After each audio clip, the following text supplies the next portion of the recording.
Good morning, student. I am Rajesh Chaurasia. Today we are discussing about the class 8 chapter number 11 force and pressure. ठीक है, तो उसमें हम आज non contact types of forces के बारे में डिस्कस करेंगे. कॉन्टेक्ट टाइप फोर्स के बारे में we already discuss in previous video. तो आज हमारा जो लेक्चर बेस होगा ओनली टोटली बेस किस पे होगा, नॉन कॉन्टेक्ट फोर्सेस पे.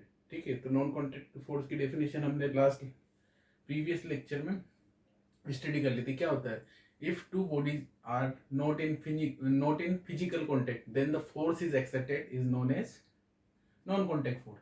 दो बॉडी के बीच में कोई फिजिकल कांटेक्ट नहीं है बट फिर भी उनके बीच में दी फोर्स एक्सर्टेड हो रहा है, तो उसको हम क्या बोलेंगे, उसको हम बोलेंगे नॉन कॉन्टेक्ट फोर्स. ठीक है, अब नॉन कॉन्टेक्ट फोर्स का फर्स्ट फोर्स है हमारा ग्रेविटेशनल फोर्स. तो देखो ग्रेविटेशनल फोर्स क्या होगा, देखो इस यूनिवर्स में जो भी सब्सटेंस जिसका कुछ ना कुछ मास है, जो भी सब्सटेंस जिसका कुछ ना कुछ मास हो, सब एक दूसरे को क्या करते हैं, अट्रैक्ट करते हैं. ठीक है, जैसे कि ये चौक मेरे को अट्रैक्ट कर रही है, ब्लैक बोर्ड मेरे को अट्रैक्ट कर रहा है. ठीक है, एवरीथिंग जो भी यहाँ अपने आसपास है सब अब हमारे को या हम एक दूसरे को क्या करते हैं, अट्रैक्ट करते हैं. बट हमें फील क्यों नहीं होता, क्योंकि हमारे कंपेयर में जो अर्थ का मास होता है वो बहुत ज़्यादा होता है. तो हमें किसका फोर्स, किसका ग्रेविटेशनल फोर्स फील होता है, अर्थ का, क्योंकि उसका मास बहुत ज़्यादा है. तो इस यूनिवर्स में जो भी सब्सटेंस जिसका कुछ ना कुछ मास है वो सब एक दूसरे को अट्रैक्ट करते हैं. ठीक है, और उसी को हम बोलते हैं ग्रेविटेशनल फोर्स. तो ग्रेविटेशनल फोर्स की यदि मैं डेफिनेशन की बात करूं, मतलब जो लॉजिकली जो बेसिक डेफिनेशन है, the force due to the masses या फिर the force of attraction due to their masses is known as gravitational force. The force of attraction due to their masses is known as gravitational force. ठीक है, दो object के बीच में जो उनका मास होता है उसकी वजह से जो अट्रैक्शन फोर्स अप्लाइड होता है उसी को हम बोलते हैं ग्रेविटेशनल फोर्स. या फिर ग्रेविटी के टर्म्स में भी हम उसको डिफाइन कर सकते हैं. वो क्या हो गया, the force exerted by the earth gravity on all object is known as gravitational force. ठीक है, ये तो अर्थ ग्रेविटी, जैसे कि अर्थ देखो हम पर्टिकुलर हाइट से किसी भी ऑब्जेक्ट को यदि हम छोड़ते हैं तो हमेशा अर्थ की तरफ अट्रैक्ट होता है. उसके ऊपर क्या एक ग्रेविटेशनल फोर्स अप्लाइड होता है, किसकी वजह से, अर्थ की ग्रेविटी की वजह से. ठीक है, तो ये एक डेफिनेशन होगी हमारी. ठीक है, सेकंड डेफिनेशन क्या होगी, the force of attraction, the force of attraction, the force of attraction due to their masses is known as gravitational force. उसको हम क्या बोलेंगे, ग्रेविटेशनल फोर्स. ठीक है, उसको हम बोलेंगे ग्रेविटेशनल फोर्स. ठीक है, और सेकंड इंपॉर्टेंट पॉइंट, हमेशा जो भी जब ग्रेविटेशनल जो फोर्स होगा वो हमेशा अट्रैक्टिव नेचर का होगा. तो gravitational force is attractive nature. कौन से नेचर का होता, अट्रैक्टिव नेचर. ठीक है, ये कभी भी देखो आपने देखा होगा जब भी हम कोई भी ऑब्जेक्ट को क्या करते हैं, नीचे पर्टिकुलर हाइट से नीचे छोड़ते हैं तो क्या होता है, हमेशा उसको अर्थ क्या करती है, अट्रैक्ट ही करती है ना. अर्थ उसको फेंकती थोड़ी है, तो क्या कर रही है, अट्रैक्ट कर रही है. ठीक है, तो ग्रेविटेशनल फोर्स हमेशा किस नेचर का होगा, अट्रैक्टिव नेचर का. ठीक है, अब देखो ये ग्रेविटी क्या होती है, देखो मास, देखो जो भी ऑब्जेक्ट होता है उसका कुछ ना कुछ मास होता है, उसकी वजह से क्या होती है, ग्रेविटी होती है. ठीक है, तो हर प्लेनेट की ग्रेविटी अलग अलग होती है. जैसे कि हमारे अर्थ की ग्रेविटी क्या है, ग्रेविटी को हम स्मॉल जी से डिनोट करते हैं. ठीक है, तो इसकी ये ग्रेविटी क्या हो जाएगी, 9.8 मीटर पर सेकेंड स्क्वायर.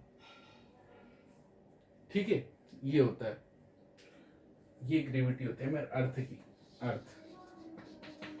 ठीक है, तो ये ग्रेविटी होती है हमारी अर्थ की. तो अलग अलग प्लेनेट की अलग अलग ग्रेविटी होती है. इसी वजह से आपने देखा होगा, देखो जो मास होता है वो मास होता क्या है, देखो मास क्या होता है, mg. तो मास क्या होगा, कोई भी ऑब्जेक्ट का मास और ग्रेविटी, यदि हम उसको ग्रेविटी से मल्टीप्लाई करते हैं तो हमें क्या मिल जाता है, वेट. तो W बराबर क्या होता है mg। तो ये g क्या है ना, ये gravity, acceleration due to gravity बोलते हैं। आप ये 9th में पढ़ोगे इसको बहुत अच्छी तरीके से डीप में, ठीक है। ये आपका बेसिक है, बस ये चीजें वहां पे काम आएगी, ठीक है। तो क्या हो जाएगा इसकी, और इसकी यूनिट भी क्या हो जाएगी, न्यूटन। तो फोर्स की देखो, इस यूनिवर्स में कोई सा भी फोर्स हो, सबकी यूनिट क्या होगी, न्यूटन। तो ग्रेविटेशनल फोर्स की यूनिट भी क्या होगी, न्यूटन। देखो इसका ग्रेविटेशनल फोर्स का एक फॉर्मूला होता है एफ जी ग्रेविटेशन। तो G m1 m2 upon R square. दो ऑब्जेक्ट है, उनको हम डिस्टेंस कहाँ से लेते हैं, सेंटर से। उनका जैसे मास m1 और m2, ठीक है। तो इनके बीच में जो ग्रेविटेशनल फोर्स, दो ऑब्जेक्ट के बीच में जो ग्रेविटेशनल फोर्स लगता है, उसका फॉर्मूला ये आप 9th में पढ़ोगे। तो ये m1 m2 क्या, mass of one object, mass of another object, ठीक है। इनके आर क्या है, इनके बीच की डिस्टेंस, और हमें सेंटर से काउंट करनी होती है। और जी क्या होता है यहाँ पे, यूनिवर्सल ग्रेविटेशनल कांस्टेंट। जी क्या होता है, ये मैं ऐसे एज ए नॉलेज बता रहा हूँ, अभी आपके है नहीं ये। यूनिवर्सल ग्रेविटेशनल, यूनिवर्सल का मतलब कांस्टेंट। देखो यूनिवर्सल का मतलब ये सभी जगह इसकी वैल्यू सेम रहेगी, और जी की वैल्यू हमेशा कितनी, सभी जगह कितनी होती है, 6.67 इंटू 10 की पावर -11। यूनिट क्या हो जाएगी इसकी, newton into meter square upon एजी का स्क्वायर, ठीक है। ये वैल्यू होती है, बस आप देख लो, इतना ज़्यादा लोड लेने की जरूरत नहीं। तो ये होता है ग्रेविटेशनल फॉर्मूला, ग्रेविटेशनल फोर्स का, ठीक है। ये आप 9th में पढ़ोगे। तो वेट का फॉर्मूला क्या होता है, मास इंटू, हमने पढ़ा था ना फर्स्ट लेक्चर में, ठीक है, कि अदर यूनिट क्या होती है फोर्स की। ग्रेविटेशनल यूनिट पढ़ी थी ना, उसमें क्या पढ़ा था हमने, किलोग्राम फोर्स या किलोग्राम वेट, ठीक है। तो वो ये यूनिट होती है वेट की। तो जो भी मास हो, यदि हम उसको ग्रेविटी से मल्टीप्लाई कर दे तो उसका वेट फाइंड कर लेते हैं, ठीक है। तो देखो, तो अब देखो ग्रेविटी अलग अलग होगी, तो जैसे कि मान लो अर्थ पे किसी पर्सन का वेट अलग है, ठीक है। तो अदर प्लेनेट पे जाने पे क्या हो जाएगा, वो अलग हो जाएगा। जैसे कि अभी मैं बात करूँ, एक एग्जाम्पल लूँ, जैसे अर्थ पे किसी पर्सन का वेट है 60 kg, क्योंकि अर्थ पे कितनी होती है ग्रेविटी, 9.8 मीटर पर सेकेंड स्क्वायर। बट यदि हम वही पर्सन 60 न्यूटन वेट वाला पर्सन यदि कहाँ पे जाए, मून पे, तो मून पे अर्थ की ग्रेविटी क्या हो जाती है, सॉरी मून पे ग्रेविटी क्या हो जाती है, कम हो जाती है। अर्थ की ग्रेविटी के कितना हो जाता है मून पे, मून पे mg, मतलब सॉरी, मून पे ग्रेविटी कितनी हो जाती है, 9.8/6। तो 60 यदि देखो, यदि 60 वेट है, तो 60 को 6 से डिवाइड करेंगे तो कितना हो रहा है, 10 न्यूटन। तो वहां पे वेटलेस फील करता है। इसी वजह से जब भी कोई पर्सन मून पे जाता है तो वहाँ वेटलेस फील करता है। क्यों, क्योंकि वहाँ की ग्रेविटी अर्थ की ग्रेविटी से कम होती है। और यदि आप जुपिटर में जाओ तो वहाँ का मास और ज्यादा होता है, तो वहाँ की ग्रेविटी अर्थ से भी ज्यादा होगी, ठीक है। तो ग्रेविटी चेंज तो वेट चेंज, ठीक है, ये चीज ध्यान रखना। बट मास कभी भी चेंज नहीं होता। अब देखो यहाँ पे एक और क्वेश्चन बनता है कि व्हाट इज द डेफिनेशन, ये तो समझ में आ गया सबके, चलो ठीक है। अब यहाँ पे एक और क्वेश्चन बनता है, यहाँ पे एक और क्वेश्चन बनता है कि what is the difference between mass and wait.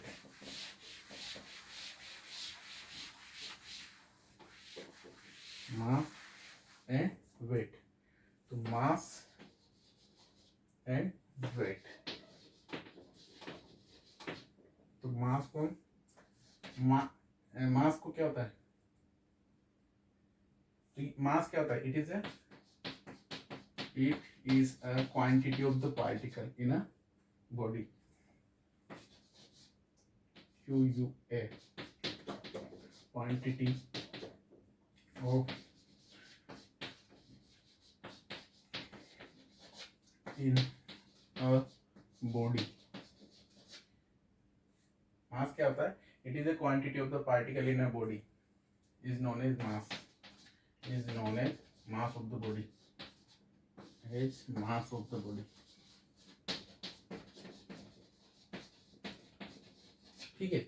अब वेट क्या होता है, मतलब देखो वेट क्या होता है, तो जिस फोर्स से अर्थ, जैसे अर्थ के बारे में यदि मैं बात करूं, अर्थ पे वेट का, तो जिस फोर्स के थ्रू अर्थ किसी ऑब्जेक्ट को अट्रैक्ट करता है अपनी तरफ, वही क्या होता है, वेट। ठीक है,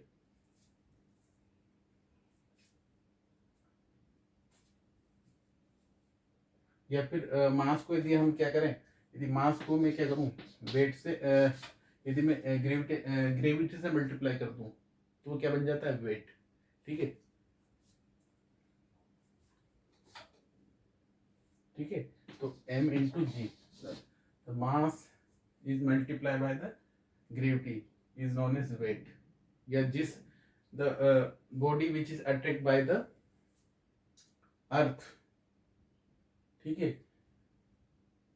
earth gravity, the body which is attract by the earth gravity is known as weight of the body. ठीक है, ये भी लिख सकते हो, body which is attract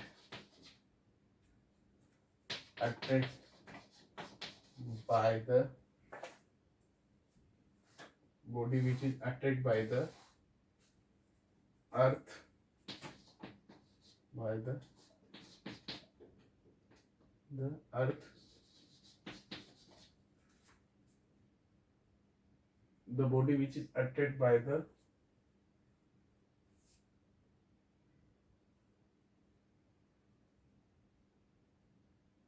body which is attracted by the earth, या इसको ही बोल सकते हैं force, the force of the body, जिसके थ्रू क्या होता है, हम बॉडी को अट्रैक्ट करते हैं, उसी को हम क्या बोलते हैं,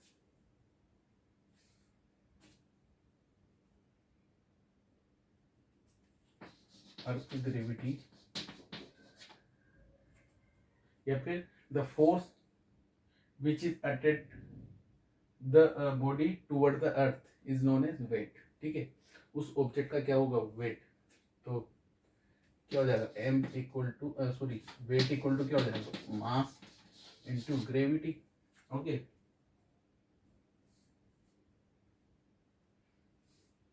तो अब देखो सेकेंड पॉइंट क्या हो जाएगा, इसका सेकेंड पॉइंट क्या हो जाएगा, देखो मास को हम m से, it is denoted by the, it is denoted by m, और इसको हम डिनोट करते हैं w से। ठीक है, यूनिट क्या होती है इसकी, केजी। मास को हम केजी में मेजर करते हैं, इसकी यूनिट होती है न्यूटन। वेट को हम न्यूटन में मेजर करते हैं। इसका फॉर्मूला क्या होता है, mass into gravity. Mass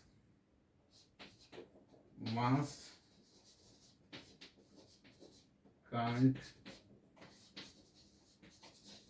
change anywhere. देखो मास कभी भी चेंज नहीं होगा कोई भी ऑब्जेक्ट का, बट वेट चेंज हो जाएगा। ग्रेविटी चेंज होने से क्या होगा, weight can be change due to the gravity change. Weight can be change due to gravity change.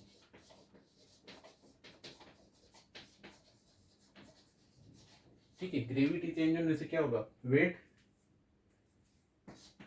Change हो जाता है। जैसे कि अभी मैंने बोला ना, मून पे क्या होता है, अर्थ की ग्रेविटी का बाई 6 हो जाता है, तो वहां पे पर्सन वेटलेस फील करता है क्योंकि वहां की ग्रेविटी कम है। ठीक है, तो ये डिफरेंस होता है। ठीक है, तो ये नोट कर लेना आप, इसको वीडियो को पॉज करके, ये आता है भी आपके एनसीईआरटी में क्वेश्चन। ठीक है,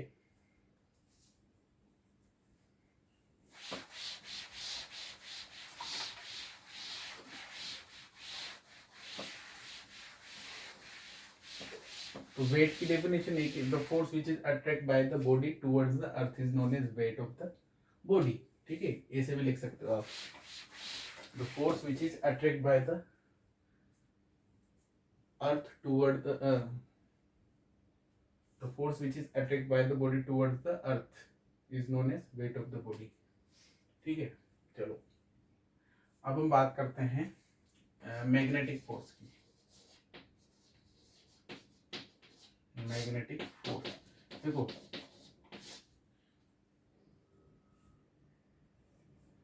तो मैग्नेटिक फोर्स क्या होगा, द फोर्स, देखो अब देखो मैग्नेटिक, देखो अभी ग्रेविटेशनल फोर्स भी नॉन कॉन्टैक्ट फोर्स कैसे हो, देखो कोई भी ऑब्जेक्ट को हमने छोड़ा तो टच में तोड़ी है, फिर भी अट्रैक्ट कर रहा है ना अर्थ। अरे मैंने कोई भी चीज को मैं छोड़ूंगा तो अट्रैक्ट होती है ना, टच थोड़ी कर रहे हैं, फिर भी अट्रैक्ट हो रही है, मतलब तभी तो नॉन कॉन्टैक्ट फोर्स की लिस्ट में आ रहा है ये, ठीक है।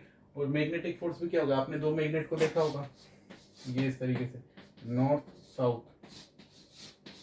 और नॉर्थ साउथ, तो क्या करेंगे एक दूसरे को अट्रैक्ट करेंगे, बट क्या होगा यदि नॉर्थ साउथ और साउथ नॉर्थ, तो क्या होगा ये एक दूसरे को रिपेल करेंगे, एक दूसरे को दूर फेंकेंगे, बट ये टच नहीं हो रहे, बट फिर भी एक दूसरे के ऊपर फोर्स अप्लाइड कर रहे हैं ना, तो कौन सा फोर्स होगा, नॉन कॉन्टैक्ट, ठीक है। तो magnetic force, the force is applied by the magnet, the force which is applied by the magnet on the iron, cobalt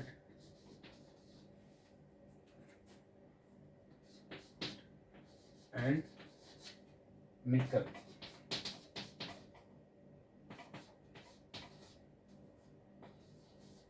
The force which is applied by the magnet on the iron, cobalt and nickel is known as magnetic force. Is known as, या magnetic material भी बोल सकते हैं अपन, is known as magnetic force. Example लिख लेना, ठीक है ना। ये तो सेम पोल क्या होते हैं, एक दूसरे को रिपेल करते हैं, और डिफरेंट पोल क्या करते हैं, अनलाइक पोल अट्रैक्ट करते हैं, ठीक है। तो ये एग्जाम्पल हो गया इसका। तो ये अब देखो इलेक्ट्रोमैग्नेटिक क्या होगा, यदि मैग्नेटिक फोर्स के साथ साथ हम इलेक्ट्रिसिटी भी ऐड कर दें तो क्या होगा, और उसके थ्रू जब फोर्स अप्लाइड होता है तो उसको हम क्या बोलते हैं, यदि मैग्नेटिक फोर्स के साथ इलेक्ट्रिक इफेक्ट भी ऐड कर दें तो उसके थ्रू जो फोर्स अप्लाइड होता है उसको हम बोलते हैं इलेक्ट्रोमैग्नेटिक फोर्स। तो बट जो मैग्नेटिक फोर्स होता है ना, मैग्नेटिक फोर्स उससे काफी ज्यादा होता है इलेक्ट्रोमैग्नेटिक फोर्स, उसकी वैल्यू, क्योंकि वो किस पे डिपेंड करती है, करंट पे। आपने 7th क्लास में पढ़ा होगा, जितना ज्यादा करंट फ्लो करवाएंगे उतना ज्यादा मैग्नेटिक फोर्स की स्ट्रेंथ बढ़ती जाती है। तो magnetic force and electro magnetic, अरे आपने देखा होगा ना, जैसे कंटेनर, बड़े बड़े कंटेनर को जो one place to another place हम क्या करते हैं, ट्रांसफर करते हैं, ठीक है। तो जेसीबी या, ठीक है ना, तो उसके थ्रू, तो वो उसमें क्या होता है, वही तो होता है इलेक्ट्रोमैग्नेटिक फोर्स, ठीक है। तो ये बहुत ज़्यादा पावरफुल होता है। जो आपका जो बुलेट ट्रेन, इन सभी में क्या होता है, इलेक्ट्रोमैग्नेटिक फोर्स ही यूज होता है, मेट्रो, ठीक है। तो ये सारे बहुत पावरफुल फोर्स होता है ये। तो ये भी किसका एग्जाम्पल है, इलेक्ट्रोमैग्नेटिक, और इलेक्ट्रोमैग्नेटिक दोनों ही इसी के एग्जाम्पल है नॉन कॉन्टैक्ट फोर्स का। अब हम बात करते हैं इलेक्ट्रोस्टैटिक फोर्स। इलेक्ट्रोस्टैटिक फोर्स, देखो ग्रेविटेशनल फोर्स का, जो ग्रेविटेशनल फोर्स है उसका बेसिक क्या था, मास की वजह से ग्रेविटेशनल फोर्स प्रोड्यूस हो रहा था, और मैग्नेटिक फोर्स मैग्नेट की वजह से। और जो इलेक्ट्रोस्टैटिक फोर्स होता है ना, वो किसकी वजह से, इसकी बेसिक नीड क्या है, चार्ज होगा तो इलेक्ट्रोस्टैटिक फोर्स जनरेट होगा।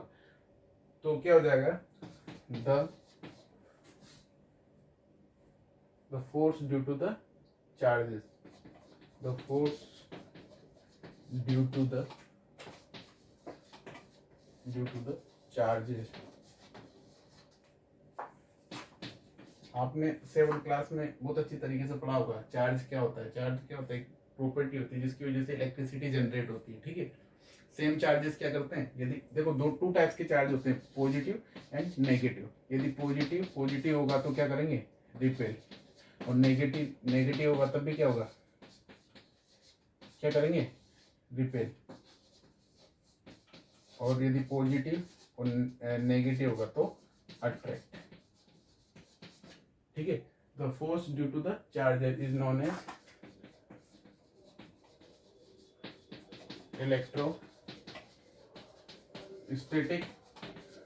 Electrostatic force. ठीक है, और ये इसकी देखो एक और डेफिनेशन की यदि मैं बात करूं तो एक और डेफिनेशन क्या हो जाएगी इसकी, इसको एक और डेफिनेशन क्या हो जाएगी यदि मैं बात करूं तो द फोर्स ड्यू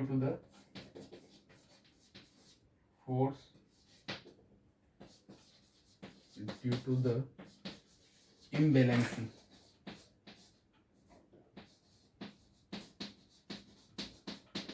ये आप जो चैप्टर 15 और चैप्टर 14 में भी आप ये स्टडी करोगे। चैप्टर 15 में बहुत डीप में स्टडी करेंगे अपने the force due to the imbalancing of the charges is known as electrostatic force.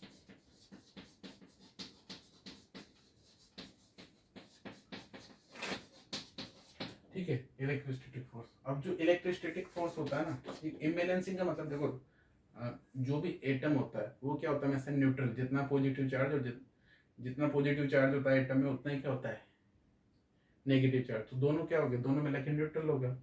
तो इम्बैलेंसिंग ऑफ द चार्जेस क्या होगी, यदि उनमें से कोई भी एक चार्ज निकल गया, ये एक चार्ज उसने गेन कर लिया, कहते एक चार्ज उसने लूज कर लिया या गेन कर लिया, तो इससे क्या होगा, या तो पॉजिटिव चार्ज इंक्रीज हो जाएगा या नेगेटिव, तो क्या हो गया चार्जेबल हो गया, मतलब इम्बैलेंसिंग ऑफ द चार्जेज होगी, इससे क्या हो गया चार्जेबल हो गया। तो उस चार्ज से क्या करता है, एक फोर्स अप्लाइड करता है। जैसे इलेक्ट्रोस्टैटिक फोर्स का सबसे अच्छा एग्जांपल है, जैसे हम क्या करते हैं जैसे हेयर, आपने देखा होगा कि आप स्केल को ड्राई हेयर पर रफ करते हैं तो क्या होता है, और फिर उसको पेपर के टुकड़ों के पास ले जाते हैं।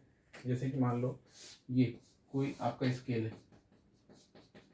उसको पेपर के टुकड़ों के पास ले जाते हैं तो क्या होता है, पेपर के टुकड़े इसके अट्रैक्ट हो जाते हैं। तो किस फोर्स की वजह से, वो इलेक्ट्रोस्टैटिक फोर्स की वजह से होता है। अब मेनली किस में होता है, इंसुलेटर में। इंसुलेटर समझते हो ना क्या होता है, जिसमें के अंदर कोई फ्री चार्ज नहीं होता। ठीक है, जो अपने अंदर चार्ज को फ्लो नहीं करवा सकता, उनको बोलते हैं insulator.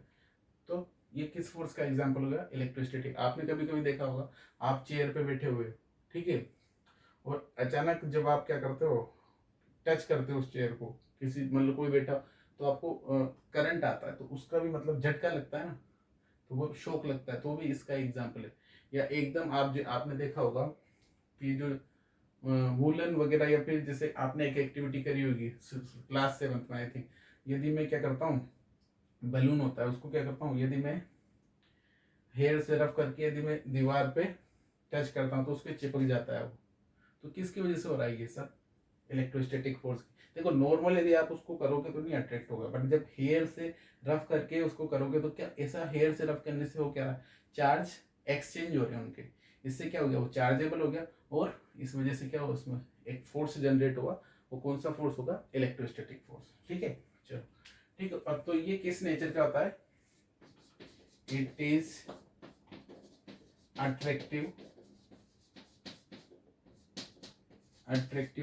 And repulsive nature।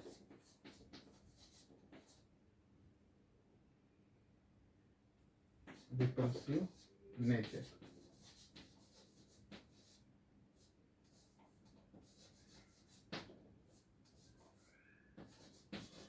Attractive और रिपल्सिव नेचर का होता है। देखो यदि कैसे, वही जैसे कि यदि मान लो पॉजिटिव और पॉजिटिव चार्ज है तो क्या करेगा, ये एक दूसरे को रिपेल करेगा। बट यदि एक तरफ पॉजिटिव एक तरफ नेगेटिव तो क्या करेगा, एक दूसरे को अट्रैक्ट करेगा। तो डिपेंड करता है कि चार्ज कैसा है। तो इलेक्ट्रोस्टैटिक फोर्स किस नेचर का होता है, अट्रैक्टिव और रिपल्सिव, दोनों नेचर का होता है ये।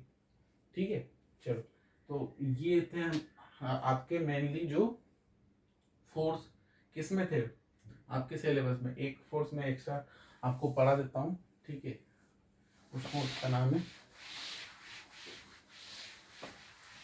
Nuclear force.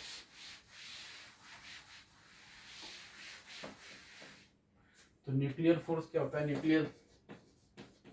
न्यूक्लियर फोर्स, देखो एटम की स्ट्रक्चर कैसी होती है आपके, ये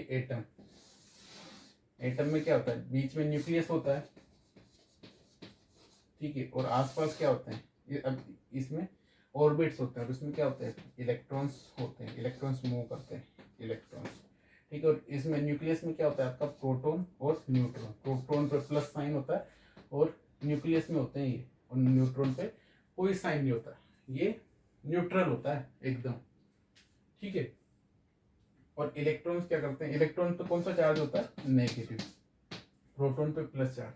तो देखो हमने देखा था कि पॉजिटिव नेगेटिव को अट्रैक्ट करता है, तो देखो ये नेगेटिव पॉजिटिव को अट्रैक्ट करना चाहिए, या ये पॉजिटिव नेगेटिव को अट्रैक्ट करना चाहिए, बट होता क्यों नहीं ऐसा। देखो यहाँ न्यूक्लियस में एक फोर्स होता है, न्यूक्लियस फोर्स, जो कि क्या करता है, इस प्रोटॉन और न्यूट्रॉन को बाइंड करके रखता है, बाहर नहीं निकलने देता, और नहीं ये इलेक्ट्रॉन्स को इसमें अंदर आने देता, ठीक है। तो उसी फोर्स को हम क्या बोलते हैं, न्यूक्लियस फोर्स। तो लिखना, the force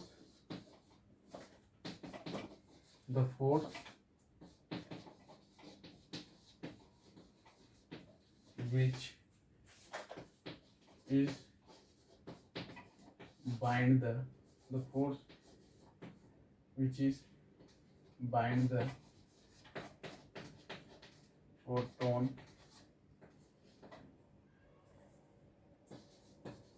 and neutron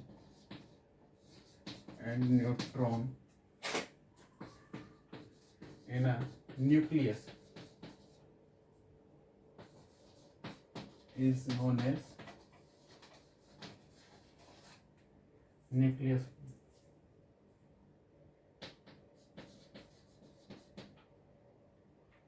nucleus या न्यूक्लियर, ठीक है।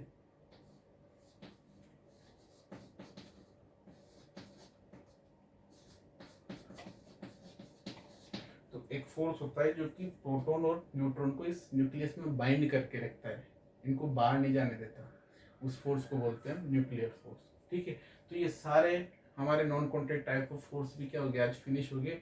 अब हमारा जो नेक्स्ट लेक्चर होगा उसमें हम प्रेशर के बारे में स्टडी करेंगे। Okay, thank you.